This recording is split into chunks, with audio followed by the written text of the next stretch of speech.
안녕하세요.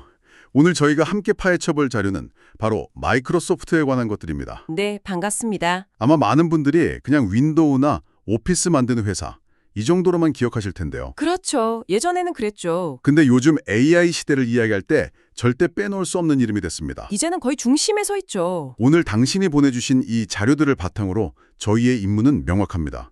과거의 공룡이 어떻게 AI 시대의 최상위 포식자로 변신했는지 그 비밀을 파헤쳐보는 거죠. 네. 비즈니스 모델부터 경쟁 우위, 또 재무 상태와 미래 전략까지 핵심만 뽑아서 아주 명쾌하게 정리해드리겠습니다. 네, 그 변신이라는 말이 정말 딱 들어맞는 것 같아요. 아, 그런가요? 네, 2025년 말 기준으로 시가총액이 3조 6,300억 달러. 와, 우리 돈으로 하면 거의 5천조 원에 육박하는데요. 5천조 원이요? 근데 이 어마어마한 숫자가 중요한 게 아니고요.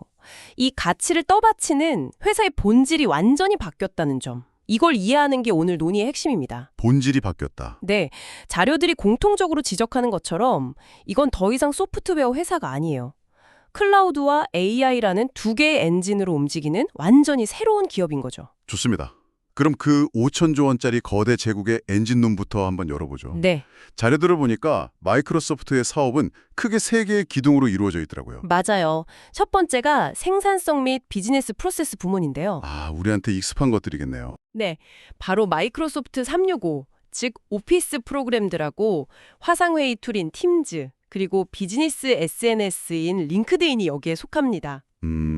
전체 매출의 한 27% 정도를 차지하는데 여기가 정말 알짜배기인 게 마진율이 엄청나게 높아서 회사의 안정적인 현금 창출원, 캐시카우 역할을 톡톡히 하고 있어요. 그리고 두 번째 기둥이 바로 현재 마이크로소프트의 심장이라고 할 수 있는 인텔리전트 클라우드 부문이군요. 바로 그겁니다. 애저라는 이름의 클라우드 서비스가 중심인데 여기가 전체 매출의 37%를 차지하면서 가장 폭발적으로 성장하고 있죠. 성장률이 어느 정도였나요? 보내주신 자료에 나온 2024년 4분기 성장률을 보니까 전년 대비 무려 39%나 성장했어요. 와, 39%요? 네, 이미 조 단위 매출을 내는 사업이 이 정도 속도로 큰다는 건 정말 대단한 일입니다. 그렇네요. 그리고 마지막 세 번째는 개인 컴퓨팅 부문인데요. 여긴 우리한테 가장 익숙한 윈도우, 엑스박스 게임, 빙 검색 같은 것들이 포함돼요. 아, 최근에 게임 회사 인수권이 있었죠? 맞습니다.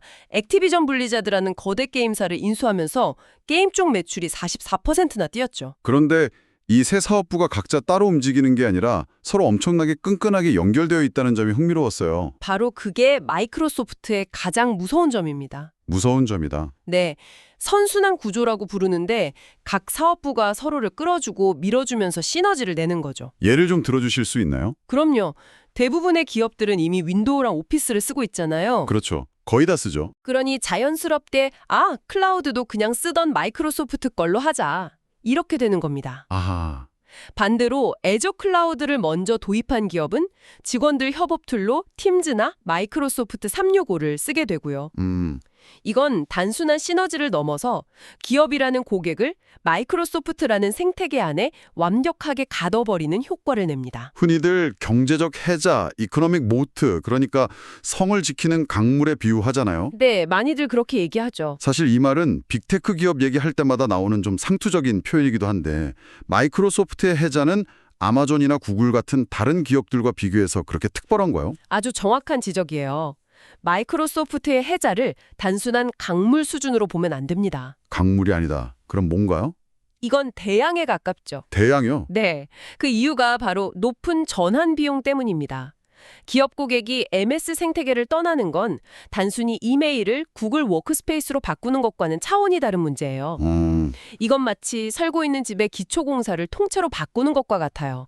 창문 하나 바꾸는 건 쉽지만 수도관, 전기배선, 가스관을 다 뜯어 고치는 건 거의 재앙에 가깝잖아요. 아, 상상만 해도 끔찍하네요. 수십 년간 쌓인 데이터를 옮기고 수천 명의 직원들을 다시 교육하고 모든 시스템을 새로 맞추는데 드는 비용과 시간을 감당할 수 있는 회사는 거의 없습니다. 거기에 네트워크 효과까지 더해지는 거군요. 맞습니다. 자료를 보니까 포춘 500대 기업의 90% 이상이 이미 마이크로소프트 365 코파일럿을 도입했다고 하던데요. 네, 사실상 기업 세계의 표준이 되어버린 겁니다. 이탈이 거의 불가능한 구조네요. 그렇죠. 그리고 그 해자를 더 깊고 넓게 파는 결정적인 한 방이 바로 오픈 AI와의 독점적 파트너십입니다. 아하, 챗 GPT. 네. 아마존이나 구글도 자체 AI 모델이 있지만 마이크로소프트처럼 챗 GPT로 검증된 최첨단 모델을 자사의 모든 핵심 제품에 이렇게 빠르고 깊숙하게 통합한 곳은 없어요. 그 통합의 결과물이 코파일럿인 거고요. 바로 그겁니다.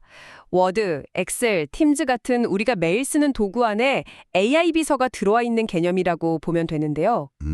기업들이 직원 한 명당 월 $30라는 적지 않은 돈을 추가로 내면서까지 코파일럿을 도입하는 이유가 바로 여기에 있습니다. 이건 정말 경쟁사들이 따라오기 힘든 아주 강력한 무기겠네요. 그렇죠.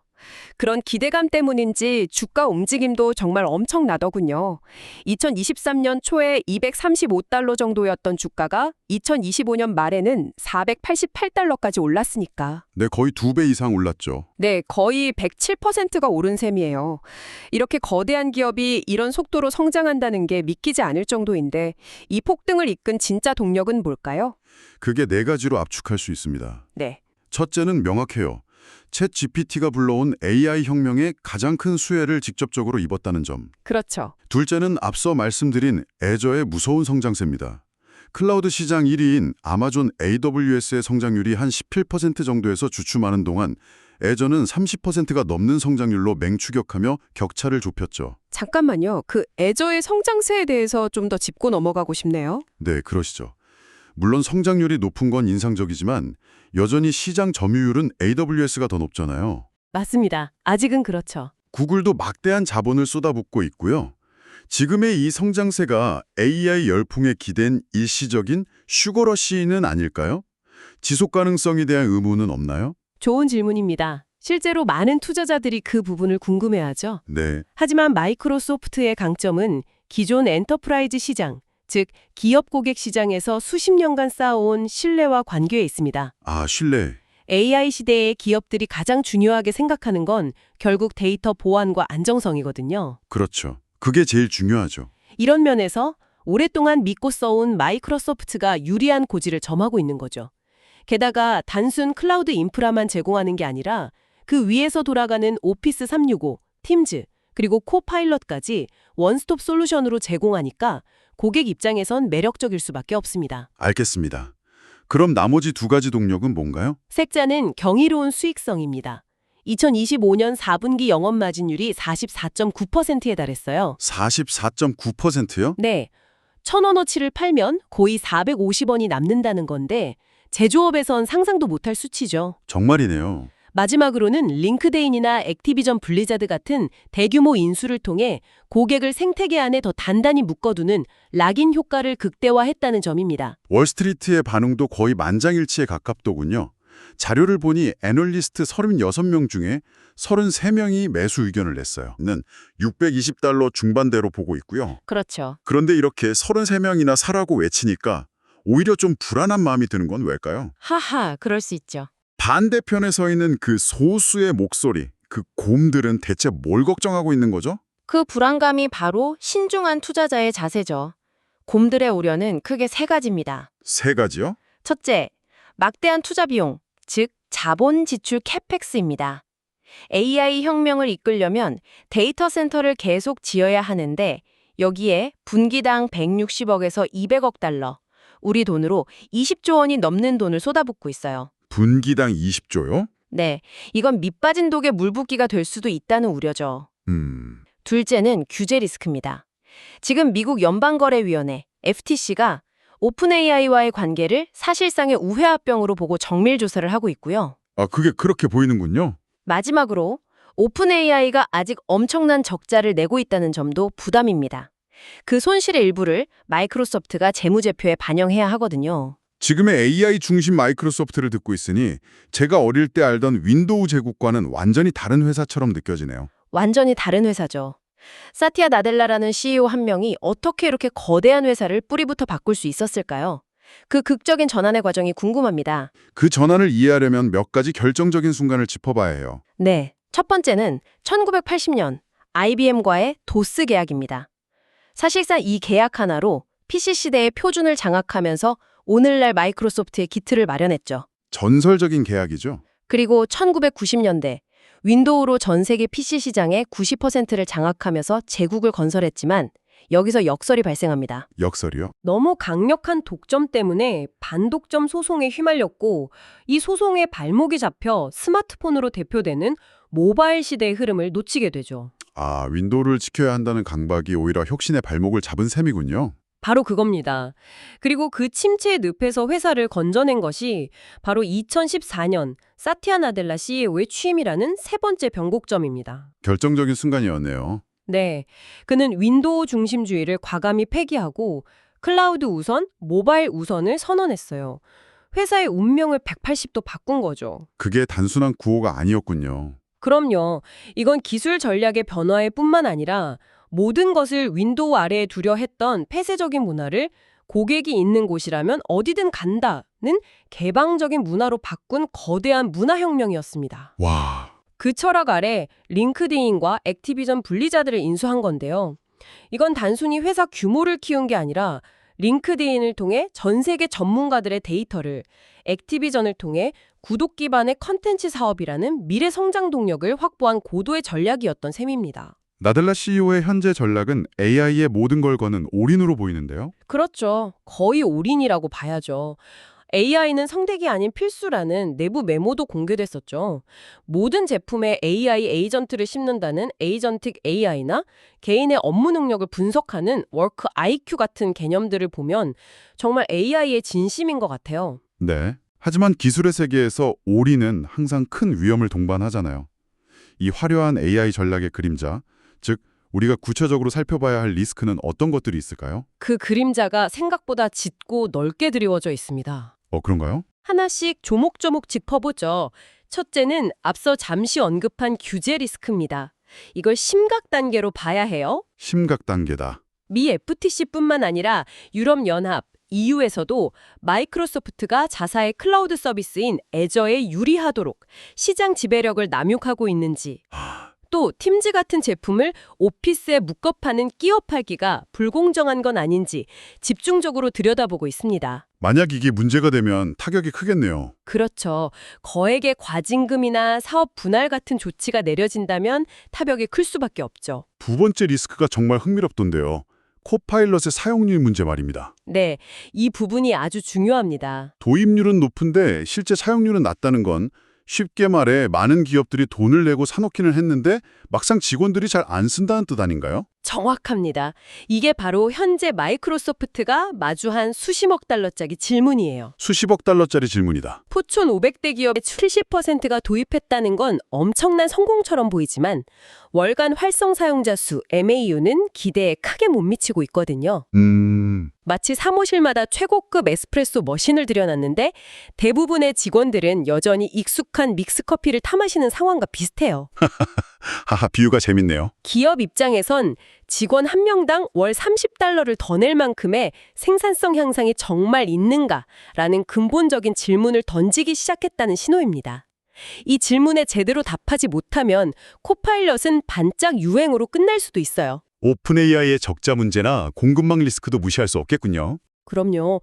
오픈 AI가 분기당 15억 달러, 약 2조 원의 손실을 내는 것으로 추정되는데 이 손실의 상당 부분을 마이크로소프트가 떠안고 있습니다. 아, 결국 그 비용을 같이 치르는 거군요. 네. AI 혁명의 과실뿐만 아니라 비용도 함께 치르고 있는 셈이죠. 또 AI 데이터 센터를 돌리려면 엔비디아의 GPU가 필수적인데 그렇죠. 이 GPU를 만드는 데는 대만 TSMC의 반도체가 필요하고요. 즉 공급망이 특정 기업과 특정 지역에 너무 집중되어 있어서 지정학적 리스크에 매우 취약한 구조입니다. 마지막으로 주가 자체에 대한 부담도 있겠네요. 네, 바로 밸류에이션 리스크입니다. 현재 후행 주가 수익 비율, 즉 PER이 34.71배인데 이건 시장 평균보다 훨씬 높은 수준입니다. 그 숫자가 의미하는 게 뭔가요? 시장은 마이크로소프트의 단순한 성공이 아니라 완벽에 가까운 성공을 이미 주가에 다 반영해놨다는 뜻이에요. 기대치가 너무 높다. 맞습니다. 그래서 애저 성장률이 조금이라도 둔화되거나 코파일럿 수익화가 기대에 못 미치면 높았던 기대만큼 실망도 커져서 주가가 크게 흔들릴 수 있는 상당히 부담스러운 위치에 있는 거죠. 오늘 정말 깊이 있는 이야기들을 나눴네요. 종합해보면 마이크로소프트는 의심할 여지 없이 AI와 클라우드 시대의 거인으로 성공적인 변신을 마쳤고 네, 그건 분명하죠. 경쟁자들이 넘보기 힘든 막강한 해자를 구축했습니다. 하지만 그 화려함 이면에는 AI 수익화에 대한 근본적인 물음표, 갈수록 거세지는 규제 압박, 그리고 이미 너무 높아져 버린 기대치. 네, 그런 만만치 않은 과제들이 놓여 있군요. 자, 그렇다면 이 모든 정보가 지금 이 분석을 듣고 계신 당신에게 의미하는 바는 무엇일까요? 최종적으로 정리해드리자면 마이크로소프트는 안정적인 우량주이면서 동시에 높은 성장을 기대할 수 있는 소위 성장하는 우량주의 매력을 모두 갖춘 기업임은 분명합니다. 안정성과 성장을 겸비했다. 네, 하지만 현재 주가에는 앞으로 벌어질 가장 낙관적인 시나리오가 상당 부분 반영되어 있다는 점을 기억해야 합니다. 월스트리트의 평균 목표 주가인 628달러까지 상승할 여력은 충분히 있지만 오늘 우리가 짚어본 여러 리스크들이 현실화될 경우 단기적인 조정 가능성도 열려 있습니다. 결국 신중한 접근이 필요하다는 말씀이시네요. 네, 결국 단신의 투자 성향과 위험 감수 능력에 따라 신중하게 접근해야 할 시점이라고 말씀드릴 수 있겠습니다. 오늘 저희의 심층 분석은 여기까지입니다. 마지막으로 당신이 앞으로 마이크로소프트를 지켜보면서 스스로 답을 찾아볼 만한 질문 하나를 던지며 마무리하겠습니다. 마이크로소프트는 AI 데이터 센터에 분기당 수십조 원이라는 천문학적인 돈을 쏟아붓고 있습니다. 네, 그 돈으로 코파일럿이라는 AI 도구를 만들었죠. 그런데 정작 그 도구를 사용하는 기업들은 이제 그래서 이걸로 우리 생산성이 얼마나 올랐는지 증명해봐 라고 요구하기 시작했습니다. 비용 대비 효과를 따지기 시작한 거네요. 그렇죠. 앞으로 몇 년간 우리가 지켜봐야 할 가장 중요한 질문은 바로 이것일 겁니다. 과연 AI가 만들어내는 실질적인 가치가 그 엄청난 비용을 정당화할 수 있을까요? 아니면 우리는 지금 거대한 거품의 한가운데를 지나고 있는 걸까요? 그 둘 사이의 간격이 좁혀지는지 아니면 더 벌어지는지를 가장 먼저 보여줄 신호는 무엇이 될지 한번 생각해 보시는 건 어떨까요?